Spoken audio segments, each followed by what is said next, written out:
everybody. I am with Ian King, a credible man of God, and he lives in Isla Vista and part of the ministry. He is an amazing artist, musician in his own right, and mostly spoken word, but also other things. So why don't you just take a minute before he starts sharing and just hear a little piece that he created. And I'm honestly not asking for thank yous or honorary blessings. I'm giving them away. But not only to the church pews or the one listening to my confessing, but to the ones who built me into the structure I am today. I want to thank Seattle for growing this evergreen with drops of rain and all through life's battles. Even when the inspiration stopped, you still showered me with love. And thanks to Trevor and Cody Rex. All right, so Ian, if you could, just tell us a little about creativity, just your heart behind it, what you think about it. Yeah, definitely. I think a lot of times people, they tend to put creativity and originality in the same vein, but lately I've been feeling they're a lot different. Okay. Creativity, I would say that the best definition I can give is the ability to take risks and the ability and willingness to be outside of the box and take those risks. Originality kind of goes along with what Ecclesiastes says, there is nothing new under the sun. And I feel like originality is just an equation of inspiration mixed with your own interpretation of that inspiration. Dude, that's deep. All right, try to explain that a little. Like, okay, what do you mean by that? So Pablo Picasso said that art is theft. There's nothing completely original. There's nothing completely new. I feel ya. Like, most of the genres of music that we listen to now is stemmed out of jazz. Jazz was the rebellion of classical. Yep. And same with a lot of dance. Like, jazz dance was the rebellion of ballet. And now we get a lot of different styles. We get hip hop from jazz. We get modern and contemporary dancing from jazz dance as well.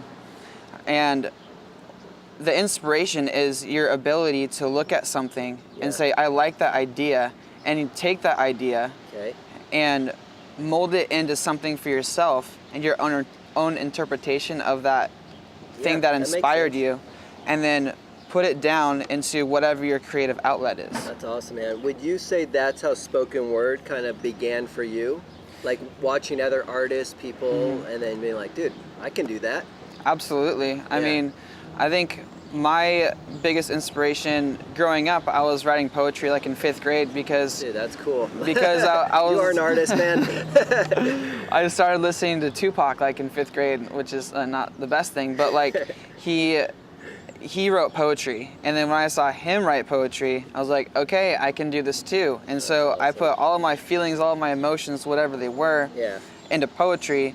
And then a teacher came along in high school and said, hey, you should take this creative writing class. I'm like, oh yeah, I already write poetry. I'm pretty good at that, so I'll do it. And then it was actually more of a spoken word class. And so that kind That's awesome, that man. showed me a lot of spoken word. And also this guy, Propaganda, he is my, I like him. probably my biggest inspiration in spoken word, honestly. And one of the things he said was, art will define and support a community, but poor art will do incalculable harm. Wow, that guy's deep, dude. I like that guy. Art will define a community. It is the community's outlet, the creative outlet. It's the building blocks and the support of a culture. That's awesome, man.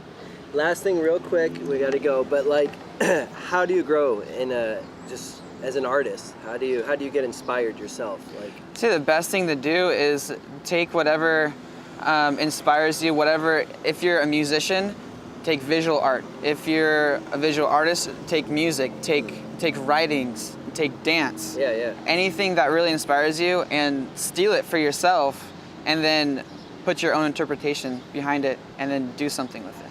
that's awesome, man. I love that. That's great. Thanks, Ian. That's great.